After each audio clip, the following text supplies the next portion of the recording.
ဟုတ်ကျွန်တော်တို့နေပြီးတော့အမြန်လန်း115မိုင်ဖြစ်ပါတယ်115မိုင်ကျွန်တော် EV station တွေကတော့ဟိုးဘက်ထိပ်မှာတစ်ခုရှိတယ်ပြီးတော့ဒီမှာတစ်ခုရှိတယ်ရာသာမင်းလည်းရှိတယ်ဒါကတော့မန္တရာမင်း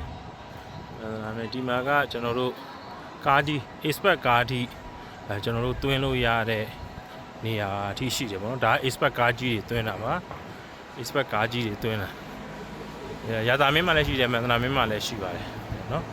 ဒါကကျွန်တော်တို့ဒီ240ဝက်နဲ့ကျွန်တော်တို့အမြန်သွင်းနေတာဖြစ်ပါတယ်ဒါကကျွန်တော်အကြီးစားပေါ့နော် expert တွေမှာသွင်းတဲ့240ပေါ့နော်240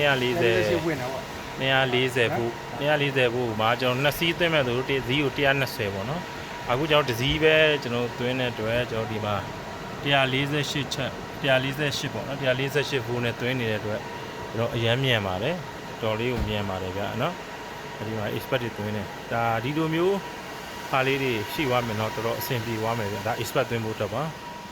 အခုသွင်းနေတဲ့ဟာမြန်မှာဖြစ်ပါတယ်ဗျာအခုလိုကျွန်တော် EV station တွေများပေါ့နော်ဒီ highway လမ်းမကြီးမှာစောက်လို့တင်တယ်အခုဒီမှာဆိုရင်ကျွန်တော်တို့39မိုင်ရှိတယ်115မိုင်ရှိတယ်115မိုင်ကတော့ကျွန်တော်တို့ဒါ EV station အများဆုံးနေရာပေါ့နော်ပြီးတော့မိုင်200မှာရှိတယ်ပြီးရင်ကျွန်တော်285မိုင်မှာရှိတယ်ပြီးရင်352မိုင်မှာရှိတယ်အများလမ်းတောက်လျှောက်ပေါ့နော်